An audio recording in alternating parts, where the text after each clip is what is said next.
last week we read from text 9, and text 9 was a wonderful verse that's glorifying that holy name. Specifically, Sanatana Goswami mentions that holy name is my life and ornament. And you remember very nicely, Gopi Pranada highlights that the holy name is Krishna's greatest manifestation of mercy. The greatest manifestation of mercy. So that's quite a statement. So Sanatana Goswami is glorifying the holy name. That was text 9. Then text 10, he bows down to, again, he repeatedly and again, he bows down to Lord Chaitanya, whose appearance day is tomorrow, Gauda Parinki Jai. And he has mentioned Lord Chaitanya has come to taste pure love, love of Radharani. And text 11, I just took some notes here before, went back. Text 11 glorifies this Srimad Bhagavatam as collecting all the essence of all the scripture, which is quite amazing because we always hear that the essence of all the Vedas is the Srimad Bhagavatam.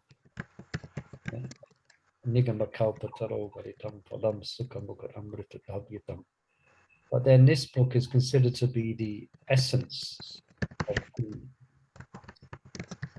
Srimad Bhagavatam. So Sanatana Goswami is praising this work for that. And he said that he received it from Rupa Goswami. And he has realized its content under the shelter of Lord Chaitanya Mahaprabhu. And quite boldly saying he's realized it. And then text 12, then he's paying obeisance to every one of you. All the Vaishnavas who are reading this. And he mentions it's a confidential scripture. And then he begins to mention something of the history of it. It was spoken by Jai Mini, at least part 1. Remember, this is part 1. And part 2 is the story of Gopal. This part 1 is Narada Muni searching for the devotee who's received the greatest mercy. So this was spoken by Jai Mini, spoke it to Janmijai. And Janmijai is Maharaj Parikshit's son, is that correct? Yes, son. Yes. Grandson. Grandson, yeah. Grandson, yeah. Grandson. Wow. So that brings us to text 13. All right. So some devotees have shot their hands up, eager to read. So Mother Lavangalatika, please, you can begin. We haven't heard you read for some time. Great. You're with us. So we're text 13, yeah. You don't essentially have to read the Sanskrit. You can read just the translation if you like. Yeah, okay. Text 13, translation. Sri Narada said, you certainly know the confidential, mysterious glories of Lord Vishnu and the Vaishnavas. 1 second. And you expertly explain. Hadikesh, 1 second. This is text 13. Have I opened the wrong volume again? No, you're right, Muli Prabhu, you're right. I think, Lavangalatika, Oh, it's yeah. chapter 1. Sorry, I was in chapter 3. this is chapter 1, text 13. And Labanga Mataji, we can't really hear you Yeah. clearly as well. We need to sort out. Yeah, If you can, Krishna, please, thank you. sorry. Yeah. No, that's fine. Thank you. Yeah. Is that better? Okay. Lovely. Thank you so much. Text 13. After Janamejaya, the son of Pariksit, heard the wonderful Mahabharata recited by the great sage Jamini, Janamejaya was still eager to hear more, and so he inquired about the supplement to that epic commentary. Here we are told when and under what circumstances Jamini spoke this narration to Janamejaya. The Mahabharata compiled by Vyasadeva is the history of the pious royal dynasty of the Bharatas.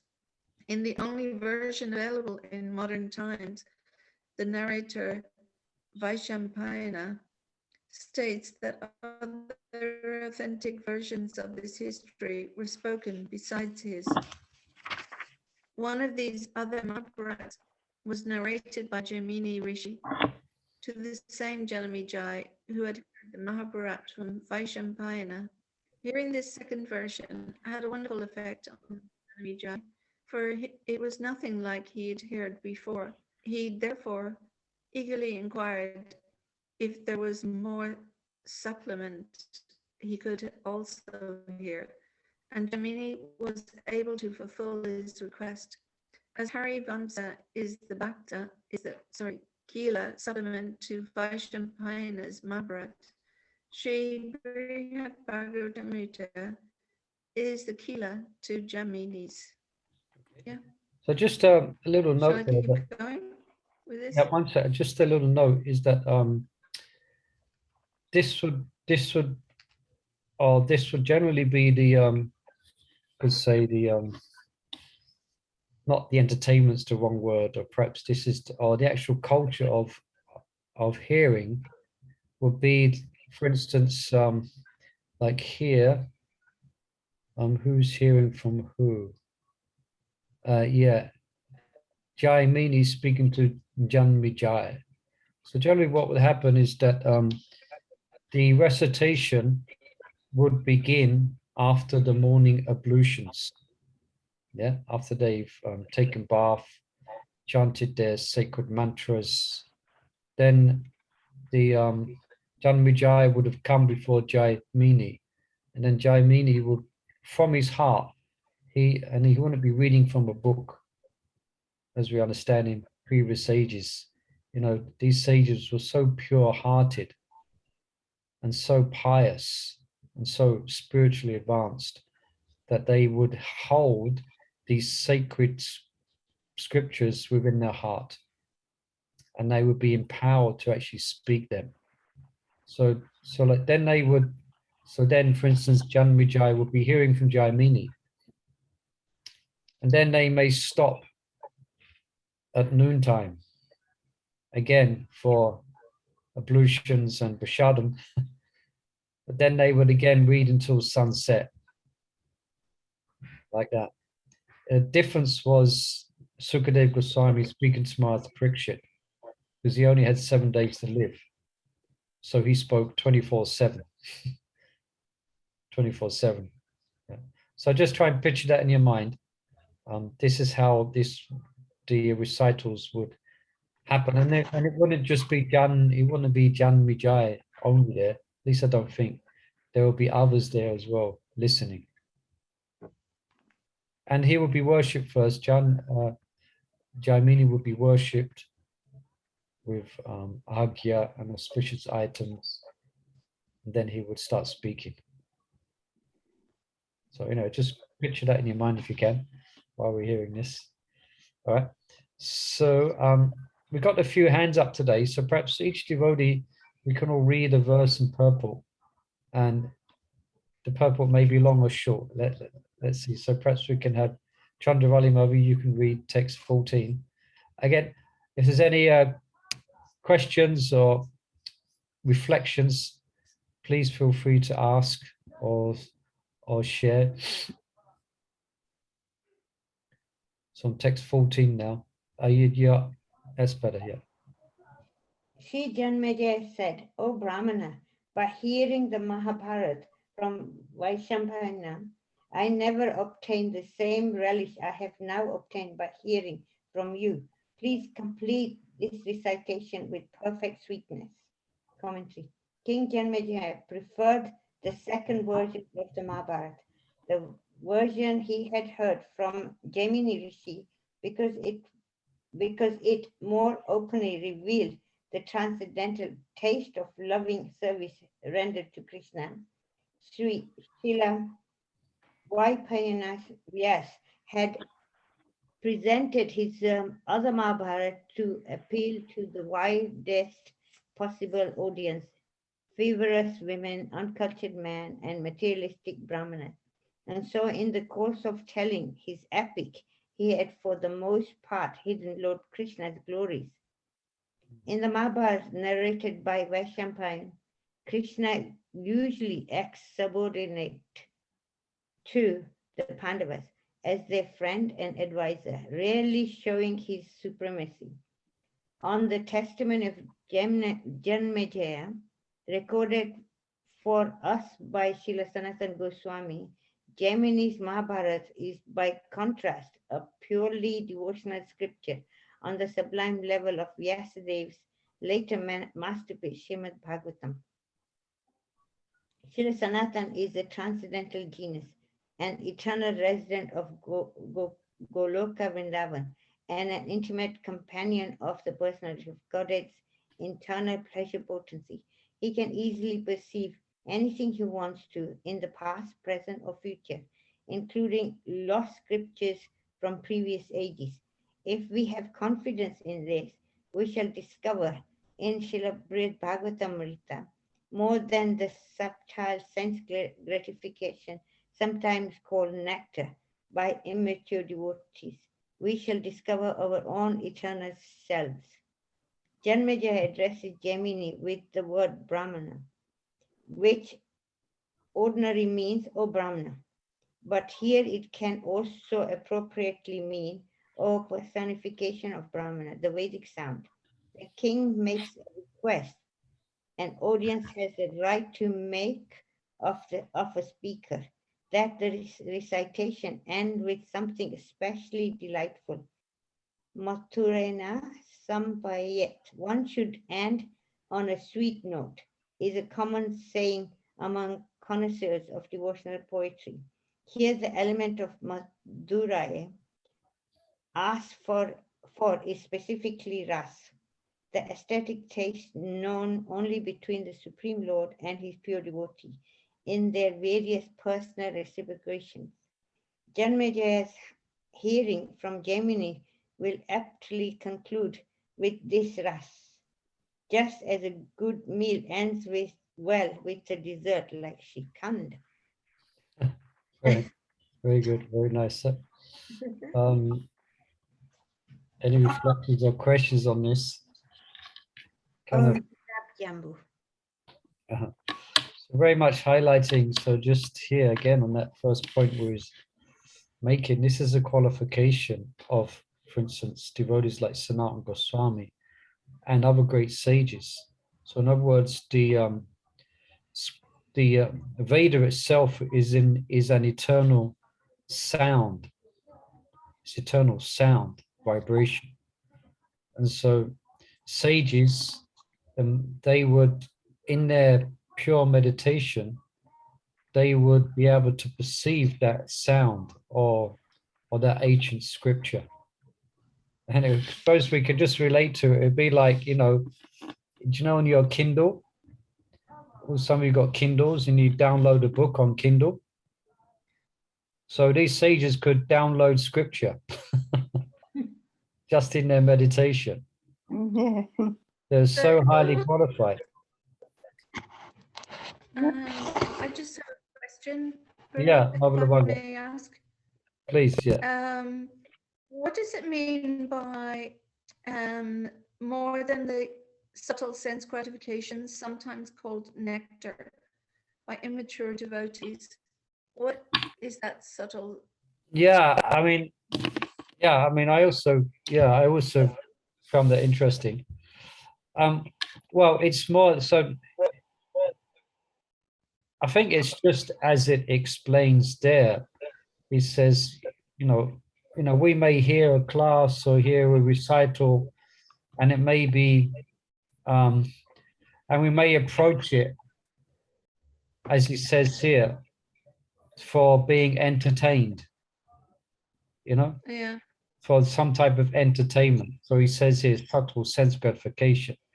But actually, real hearing, it puts you in touch with your eternal spiritual identity. So it's a lot more than just being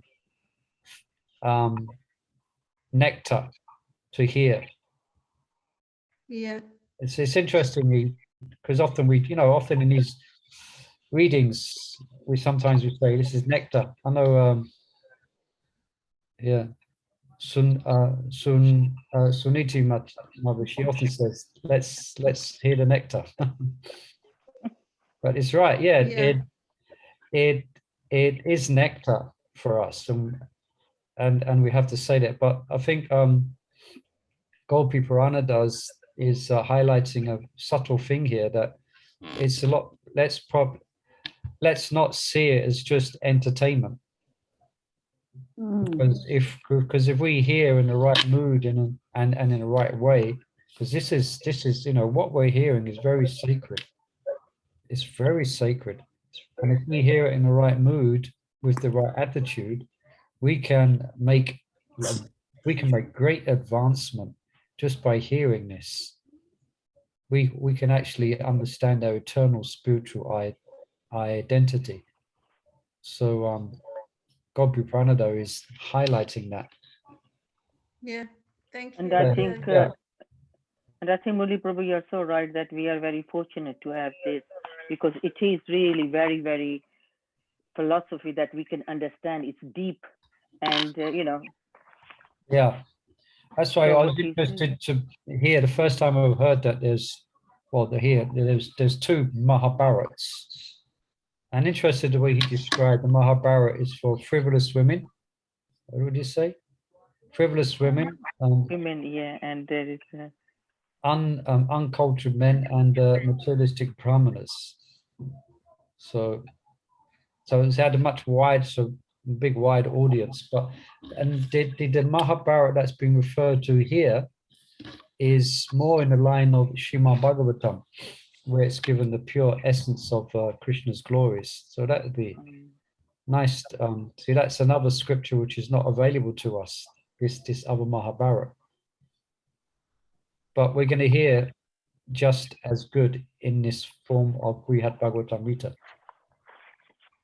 Yeah. I like the word you explain, nectar. It's got lots of deep meaning, because you can have nectar for just something that just pleases to your senses. You can have nectar for really, yeah, that really makes deep impression on me, the word nectar, like meaning. Yeah. Often my Guru Maharaj, when he speaks about kirtan, or when he introduces a kirtan before he starts singing, he often mentions that this is not like a party. Yes. yeah, that's yeah. right. He always says that. It's not like a fun night. It's that we're actually engaging sacrifice here to actually please the senses of the Supreme Personality of Godhead. That's actually what it's for. And if we have that attitude, we will also become pleased, because we please Krishna. And naturally, we will become abundantly blissful in that. But because these things can be quite subtle. If we have the wrong approach, then we won't really be doing justice to what we're hearing, and we might not get the same benefit. So yeah, all right. Thanks. Yes. Yeah. Yeah. So who else is? So we read text 15 and 17. Let's read on. Kunamai, I can see your hand there. Next is 15 to 17. Sri Jaimini said, by hearing the instructions of Sukadeva Goswami, Sriman Pariksit was relieved of all fear. All his ambitions satisfied, he was absorbed in pure love for Sri Krishna. Now, as the time came near for the king to ascend to the destination he desired, his mother, Virat's daughter, a surrendered devotee of Krishna, approached him in great distress while he was alone. After Pariksit had consoled and pleased her by his greetings, she asked of him as follows, immersed in love for her son. Commentary. To satisfy King Janmejay's sincere desire, Jaimini recalled how Janmejay's saintly father, Pariksit, some years before had finished hearing Srimad Bhagavatam from Sukadeva Goswami, and the hour had come for Pariksit to prepare for his ill-fated death. Jaimini Rishi here divulges that Maharaj Parikshit's mother came to see her son just as at that moment. Even though Pariksit was sitting several miles from his palace and very little time remained, his mother Uttara was impelled to see him just once more, knowing she would never see him again and eager not to lose the last opportunity to hear from him topics about Krishna. After Sukadev taught Srimad Bhagavatam to Maharaj Pariksit, Pariksit no longer feared the monstrous snake bird nor any material illusion. He was Shriman, blessed by the Lord's divine concert, Shri. He had effortlessly achieved the benefits of each of the essential human endeavors: religiosity, economic development, sense enjoyment, and liberation. And beyond those benefits, he was immersed in a flood of premaras at the lotus feet of Sri Krishna. His mother approached him while he was absorbed in that ecstasy. A mother about to lose her son is naturally forlorn. But Uttara's sorrow was eclipsed by her eagerness to hear what her son had just heard from Sukadeva Goswami about Lord Krishna's glories. Because she wanted to hear the confidential essence of Sukadev's instructions, she approached her son as he sat alone with a pacifying greeting and a brief philosophical reminder about the illusory nature of birth and death. Maharaj Pariksit quickly dispelled whatever motherly anxiety she felt. Thus, she was now joyful and fixed in affection for Sri Krishna and for her son, the great devotee of Krishna. Okay. Oh, So just a quick note there is that the death of Pariksit was not ill-fated. It was very auspicious. I think you accidentally said it was ill-fated. Right? It reads, he's fated death. Right? It wasn't ill-fated. It's very auspicious. It was all the arrangement of the Lord. So it's an interesting here. Any observations or reflections here? So I was thinking how Uttara is so advanced devotee, so surrendered to Krishna. Her son is going to leave the body yeah. taking on Krishna, What did Krishna say? Wanted to know what was said. Yeah, very well done. That's the main lesson that comes from this purple. The main, it seems that she's not wailing and howling and crying, my dear son. She's actually wants to hear what he heard. Yeah. She wants to hear the nectar. And don't forget that as well, Murli Prabhu, because of his mother, mother-in-law. What's her name? Kunti Devi as well, isn't it? So having her association as well. Yeah. They were very fortunate one day. Yeah, and Uttara also, as you know, Uttara was the one who the Brahmastra released by, who was it released to Brahmastra to actually kill Pariksit in the womb? His guru. Yeah. Pariksit, Ashwatthama. Ashwatthama, that's it, yeah. She and Pariksit were saved. Yeah. In her womb, yeah. By that, so that she has, so she is a devotee. She is a great devotee, and now she wants to hear before he passes away. She wants to hear that Srimad Bhagavatam, but there's not so. But there ain't 7 days left at this point. No, it's at the end. There isn't 7 days left. Now there's, I don't know how long. But it isn't 7 days anymore because so Taksha's on its way.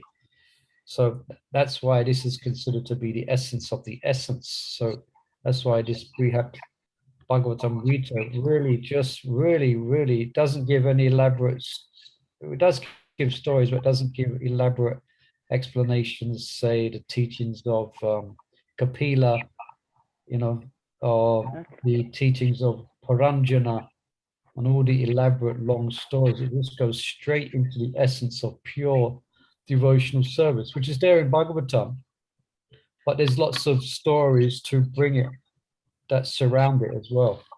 But here we will hear just what does it mean to get mercy? Who And has I think got it's, mercy of the Lord? yeah, just to the point, what we need to listen as well. It's so great. Yeah, excellent. We have Bhagavatam Gita is very special. Yeah, this is the main, it seems, message we got.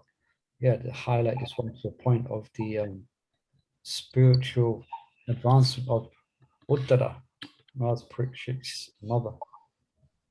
And she continues speaking in the next verse. Gaya Mataji, I think Yeah, you can can you read hear it. me well? Can you hear me well? Yes, we can. It seems quite good. It's quite good. Okay. It's a bit tinny, but it's quite good. Okay, I'll read from your screen. I don't have the book yet. So Yeah, text. okay. Shri Uttara Vacha Yashukena Padishtam Te Vatsa Nishkrishya Tasya Me Saram Prakasha Yakshipram Shiram Bodher Eva Amritam. Blessed Uttara said, "My dear son, please extract the essence of what Sukadeva has taught you and quickly reveal it to me, as if churning the nectar of immortality from the ocean of milk." Commentary. Srimad Bhagavatam is the ripe fruit of the Vedic desire tree. Nigama kalpataror galitam phalam. Everything spoken by Sri Sukadeva to Maharaja Pariksit is essential. It represents the best of the Vedic teachings, chosen and arranged to guide students of the Bhagavatam quickly and surely towards pure devotional service to Krishna. But Uttara does not have 7 days to hear the whole Bhagavatam from her son. Only if he can condense for her the essence of this essence and speak it to her in the short time remaining, will her hankering for the unalloyed nectar of Prema Bhakti be satisfied. Someone might suggest that Pariksit need only repeat to her a single confidential pastime of Krishna in Vrindavana, but that would be inappropriate. One can properly relish the most intimate loving dealings of the Lord only after first submitting one's heart to a thorough cleansing. Therefore, Sukadeva Goswami spoke 9 cantos of Srimad Bhagavatam just to prepare Pariksit Maharaj for full understanding before beginning to narrate Krishna's Vrindavana Leela. Mother Uttara now soberly asks her son to use his discrimination to remove her misunderstandings and elevate her to Krishna consciousness. As a farmer takes several canes of sugar to extract a cup of sweet juice, Pariksit should carefully consider his realization of the entire Bhagavatam and extract its essence. Or, using Uttara's own metaphor, his narration should be like the nectar of immortality that the demigods and demons churned with great effort from the ocean of milk. Okay, thank you. So any reflections on this?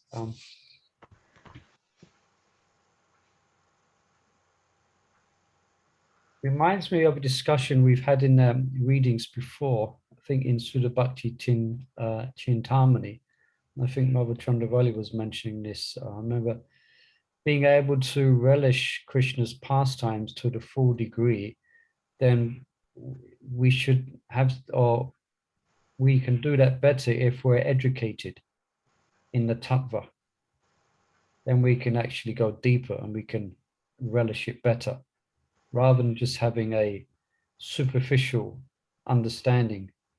So the more we understand about the underlying moods and the underlying tattva, or the more we understand about Krishna and the subtleties, then the more we can relish Krishna's pastimes. So Interesting. So that's what's described here. So Sukadeva Goswami spoke 9 cantos. And it is very interesting how Maharaj Pariksit doesn't have long. So you could say, you know, why don't you just speak Govardhan Leela? Why don't you just speak Ras Leela? You know, there's only a few minutes left. I don't know how long. But no, even though there's not much time left, then there's still going to be some tattva. There's still going to be the philosophy.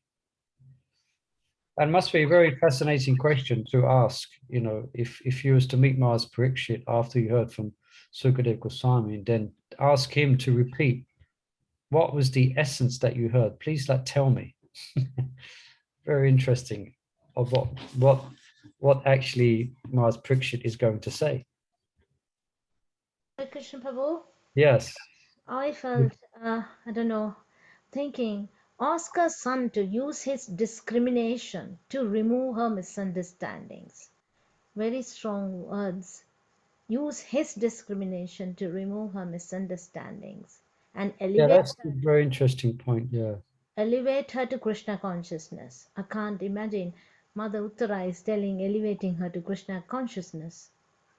Yeah, that's good you brought that out. I didn't know. Yeah, that's because we was just glorifying Mother Uttara, and no doubt she's Krishna conscious, but it seems she has some misunderstandings at this point. So in other words, everyone's making advancement at different levels. So she still has some purification, or there's some misconceptions or misunderstandings. Or So, could it be her humility? sorry? Could it be her humility? Like, It's soberly asked. yeah, because she asked soberly. Can you elaborate more? What do you mean by that?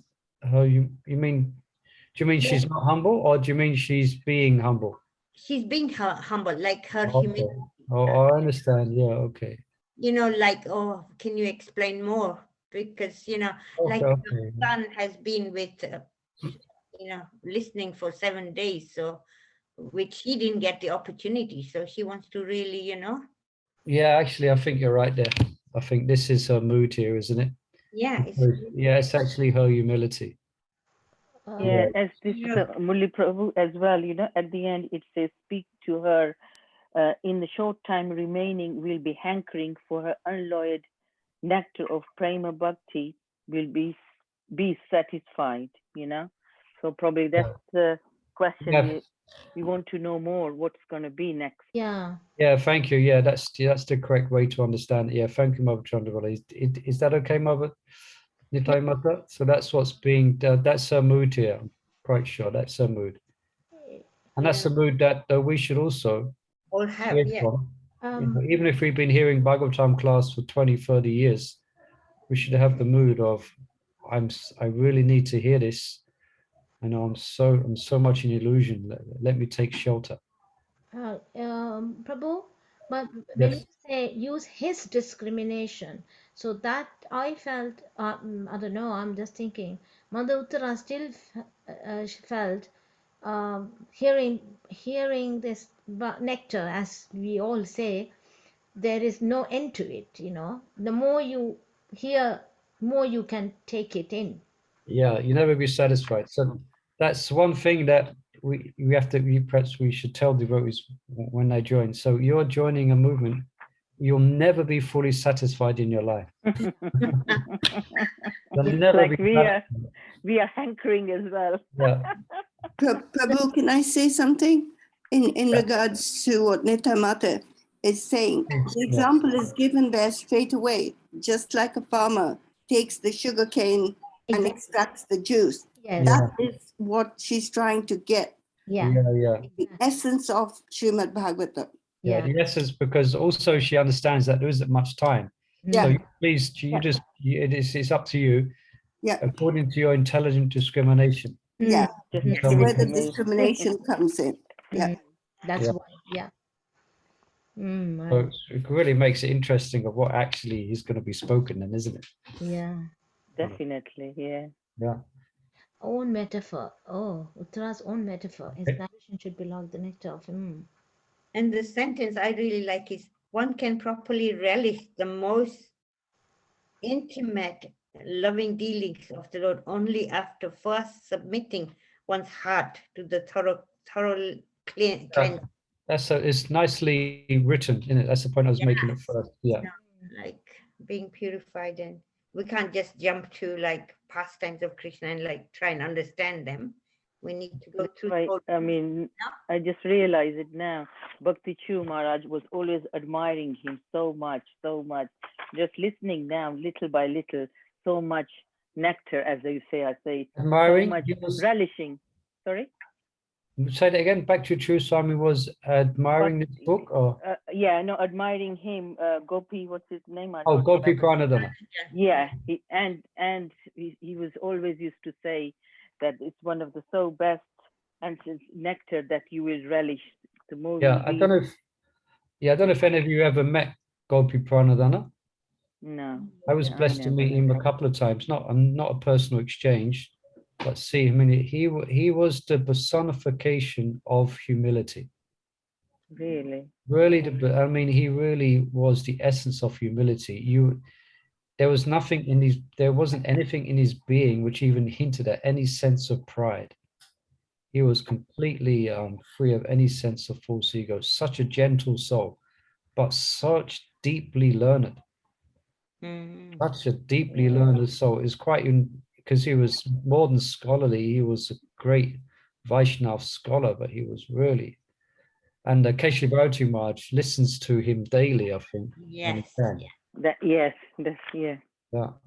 And if you, I've got a whole collection of his lectures. So if you get a chance, it might be that his lectures are on ISKCON Desire Tree. You might want to visit one or two lectures as we're reading his book, and you can hear from him and get an essence of his presentation of Krishna consciousness. Okay. I didn't know that. There, ISKCON Desire Tree. Thank you. Yeah, I was listening to his lectures on the second canto. Totally amazing lectures. I spent some time listening and studying. But yeah, thank you for bringing that up. Yes, this is Gopi Pranada.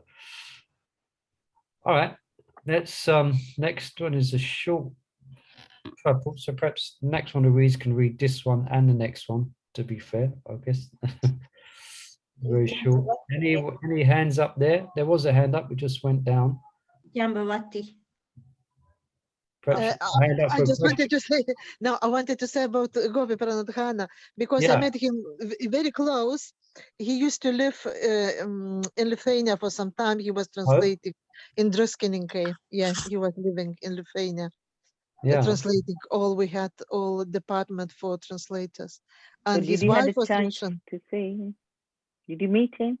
Must be. Yes, I met him many times. Oh, wow. Lucky you. Yeah. So nice. He is amazing. Yeah. You know what is it? When I saw him, always I was not envious, not jealous, but I wanted to be like him. My goodness. I was thinking, why he's so like, I want to be like him.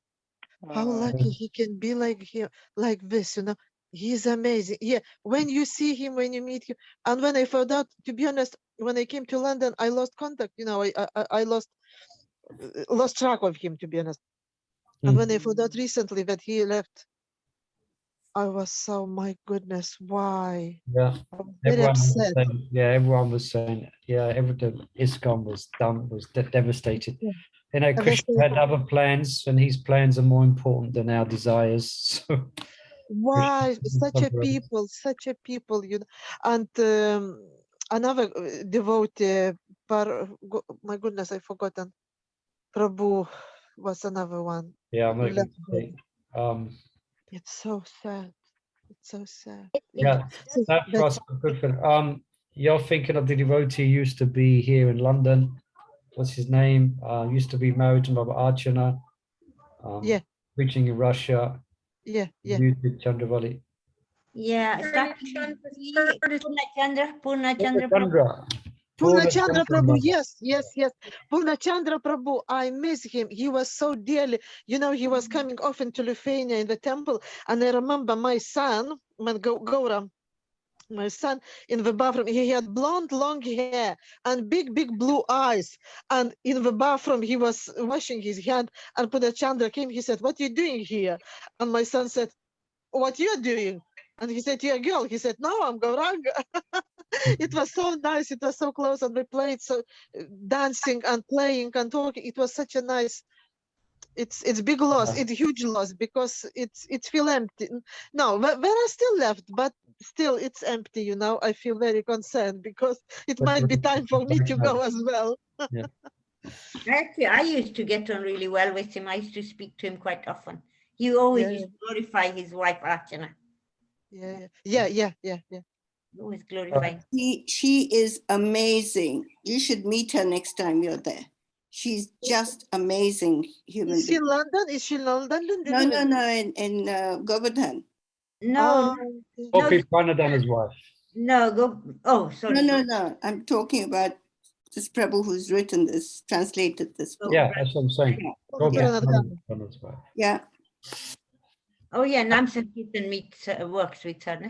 Yeah. She's the one who Amazing. Yeah. Okay, perhaps let's edge on. Let's read. Anyone like to read text 19 and 20? I think Murli Prabhu should read it. He hasn't read. Okay.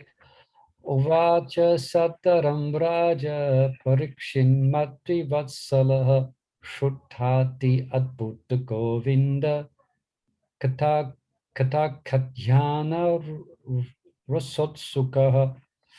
Sri Jaimini said, King Pariksit, feeling affection for his mother, answered her respectfully, eager to enjoy recounting the wonderful narrations he had just heard about Lord Govinda. Commentary. Because the Bhagavatam had aroused in him a transcendental attraction, Pariksit was quite willing to satisfy his mother's request. Added to his already great enthusiasm to keep hearing and chanting the Bhagavatam, his natural affection for his mother made him all the more eager to speak. In this mood, he was ready to reveal the essence of Srimad Bhagavatam. So I've got to move something around this. Text 20. Shri Vishnu Ratu Uvacha Matayati Api Kaleshmins Chikshita Muni Vrataha Tatapi Aham Tava Prashna Haturi Mukkari Kritaha.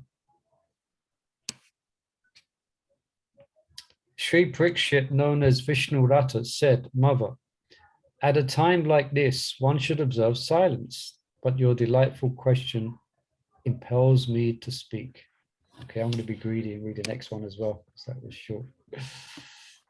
Guru Prashata Tastasya Srimato Bhatranayane Pranamyate Saputraya Pranadam Papum Achyutam Tatkorunya Prabhavena Srimad Bhagavatam Ritam Samudritam Prayatnena Srimad Bhagavatotamai Manindra Mandali Madhye Nishtitam Mahatam Matam Mahagoya Mayam Samyak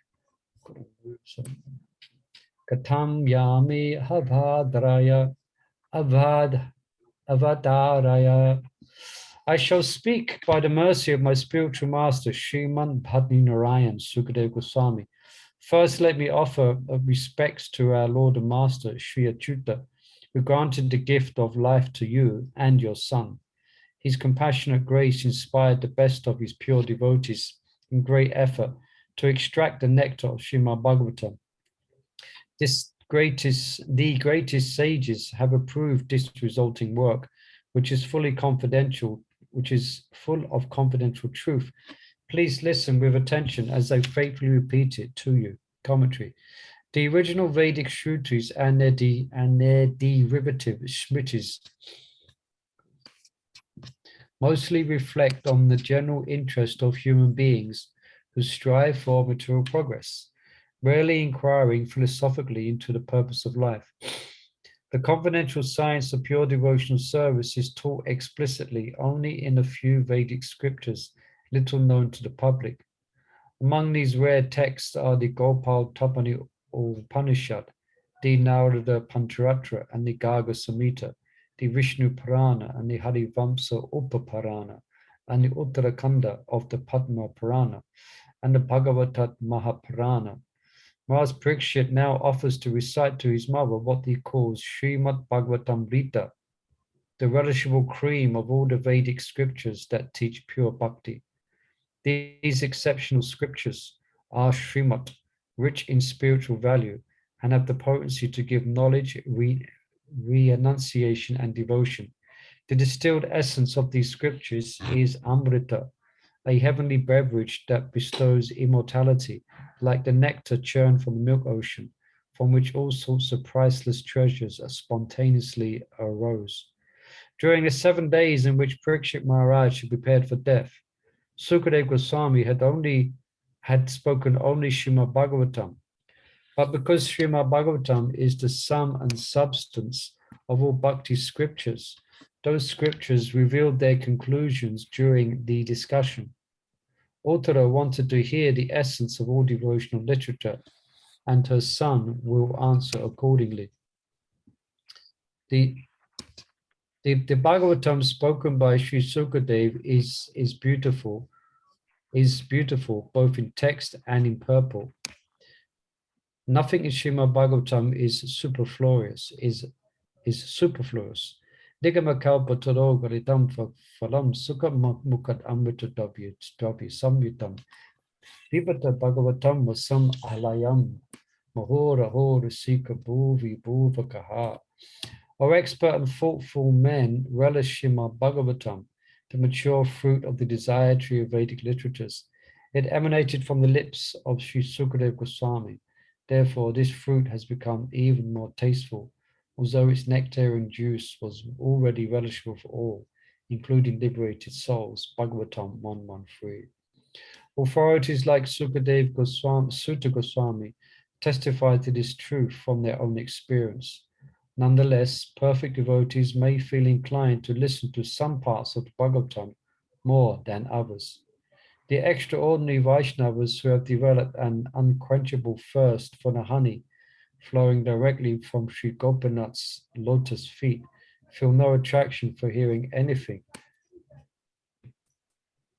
other than Srimad Bhagavatam, just as even beginners in the process of devotional service no longer want to hear about Jnana Yoga and impersonal liberation, or as those striving for liberation lose interest in topics of material development and worldly pleasures. Every discussion in Srimad Bhagavatam, in fact, glorifies Krishna, the lover of the gopis. But pure devotees sometimes consider the passages not directly describing those intimate glories less important. The self-realized Vaishnavas must be allowed their preferences, but neophyte devotees should not cheaply imitate them. Devotees not free from fault should strictly follow the complete course of the instructions of Srimad Bhagavatam from the first chapter of Canto 1 through the last chapter of Canto 12 by repeated systematic study of the entire Bhagavatam and its authorized explanations. Devotees can aspire to gradually become fit to taste the immortal nectar hidden within it. Sukadev, Narad, and other Vaishnavas of their caliber contributed to this Brihat Bhagavatam Rita, and it is approved by great sages like Parasha and Vyasadeva. It presents the absolute truth clearly, not vaguely, like some textbooks on mantras and yoga, or dishonestly, like unauthorized pseudo-spiritual works. It presents the truth thoroughly, not superficially, like the works of unqualified authors who have little to say and who say less out of fear of losing their readers' attention. The essence of Srimad Bhagavatam, as explained by Maharaj Pariksit to his mother, forms the ultimate summary of Vedic knowledge. Okay. Quite a lengthy purport there. All right, so any reflections on that?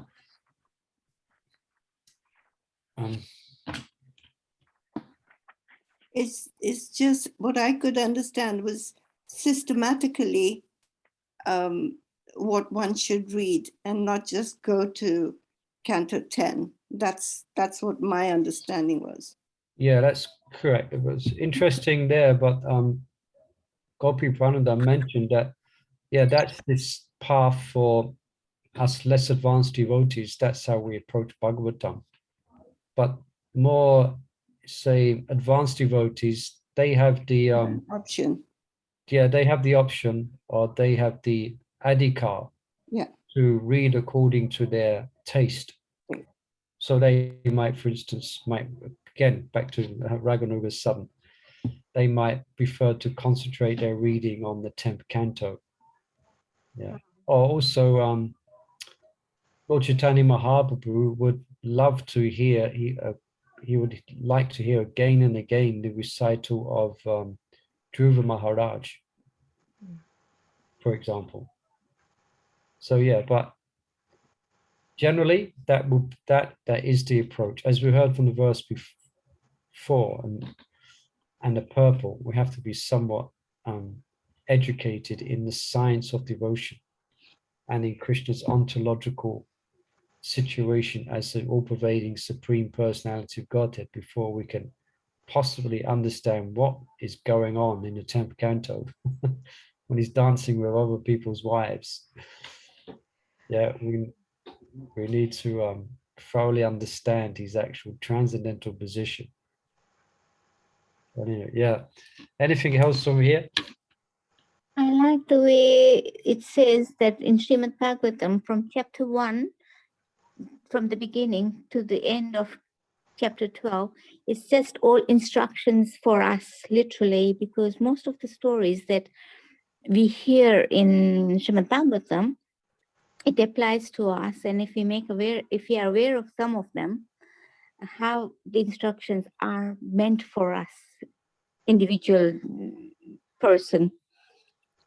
Yeah, it's a very good point. Like if we read Srimad Bhagavatam will speak to us what we need to hear. If we read it, if we approach it in a correct way, we will get valuable lessons from it. Yeah, there's so much life lessons to be learned in the Bhagavatam. Yeah, from all the up to 12th canto. It's thank you. Yeah. Prabhu, I was thinking, Yeah. Advanced devotee will at least read 1 or 2 times a Bhagavatam. So even the person wants to have a rasa, or like want to go to a different canto, but she or he is not jumping straight to that because he or she had read Bhagavatam many times before. So Yes, good point. Also, you remind me of a point that was made in that purport as well, is that advanced devotees, they will be able to relish, for instance, Radharani's relationship with Krishna in every verse of the Bhagavatam. Yeah. Right there. Like in that regard, there's an amazing, the first verse of Bhagavatam is very, from Sugan to Lord Krishna, first imparted the Vedic knowledge in the heart of Brahmaji, the original spiritual being. By him, or by Krishna, all the sages put into illusion as water to signify land, scene, and water. Only because to him the material worlds consisting of the three modes of material nature appears factual, although they unreal. I therefore take shelter of him because he's eternally existent in the transcendental abode, which is ever free from the illusory reputations of the material world. That's the first verse. But there's a translation of the first verse given by Jiva Goswami from one of his Sandarbhas, and it's all just Radha Krishna pastimes. He actually translate the first verse, all to do with Radha and Krishna's pastimes. Each word, Instead of the sages bewildered by the illusory reputations of water, sea, and fire, land, sea, and water, it's that Krishna was bewildered by the beauty of Radharani. And it's fascinating just to read it. We may not fully understand it. Layers of reality, dimensions. Yeah, that's very nicely put, Mother Gaia. That's different layers of reality, and according to your qualification. So Jiva Goswami gives that, he sees that layer, he's very advanced because that's the meditation on the Brahma Gayatri. That's the Brahma Gayatri, because in the first verse is Dhimahi, so that's Gayatri. So then Jiva Goswami established that the Brahma Gayatri is actually a meditation upon Radha Krishna. And he does it by referring to the first verse and translating it in this very esoterical way. But as Mother Guy is saying, yeah, different layers. So but generally we will, we follow the as Sukadeva Goswami spoke, and then we hear. Yeah. All right, 5 minutes left. Should we a bit more? Let's just have a quick look at the size of this purple. It's not a very long purple. Okay, so let's do this one. And actually, now begins, this verse actually begins the actual storyline of this part 1 of Brihad Bhagavatamrita. So this Narad Muni is starting his yatra now. Yeah, so he's starting now. He's starting his quest to find the person who's got the most mercy. So Nimai Mata, you have your hand there. You can perhaps read this one, and we can conclude this verse today. 25.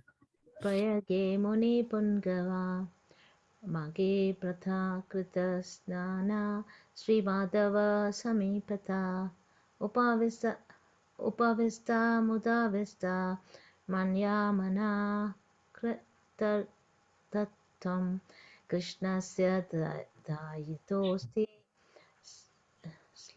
Akante Sma Parashparam. Thank you. Where is it? Once a group of exalted sages were at Prayag, the best of the pilgrimage sites, during the month of Magha. The sages had taken their bath and were happily seated before the deity of Sri Madhava, feeling satisfied as if all their goals in life had been fulfilled. They were praising one another, saying, "You are the recipient of Lord Krishna's mercy." Commentary. These sages at Prayaga were humble devotees of Krishna. Each of them disliked hearing himself praised and was thus trying to divert the praise to someone else.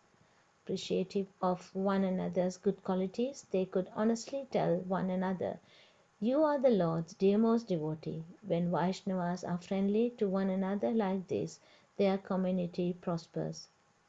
Prayaga is called Tirtha Murdanya, the chief of the holy places, because it is located at the confluence of the rivers Ganga and Yamuna.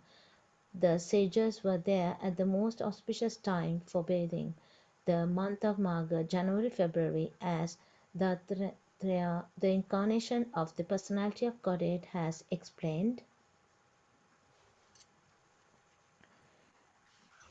Vratadana tapopischa na tata prayate hare mage marjana matrena yata prenate madhava. The Supreme Lord Madhava is not as pleased by vows, charity, or austere penances as by one simply taking a bath in the month of Magha. Padma Purana Uttara 126.8. Sri Madhava is the presiding deity of Prayaga Tirtha. After bathing, the sages were sitting in front of Lord Madhava, feeling extremely fortunate to be together in such a sacred place at such a time. Okay. Hari Om Tat Sat. All right, perhaps we can pause there for this week. One nice reflections today. So unless there's any closing comments on that, otherwise we can begin next week with text 26, and the whole story begins to unfold. And this is part 1, Boma. It's called Boma on earth. So Narad seeks out the different great devotees on Boma. Then next chapter, this chapter has about 75 slokas.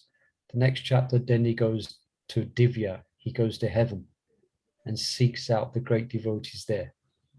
Yeah, we'll hear about that. All right. So thank you everyone for joining us for this wonderful reading. Thank you, Hari Krishna. Hope everyone has a wonderful day tomorrow. We'll probably all be there. We'll be there at different times at the temple. We have Abhishek and Harinam at 12 o'clock. If you can make it for that.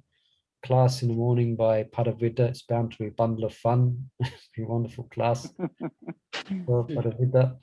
He's going to do a dramatic reading in the evening as well. He's come. So let's celebrate the appearance of Lord Gauranga together tomorrow. Okay. So thank you, everyone. Hare Krishna. Thank you. Thank you. It's great.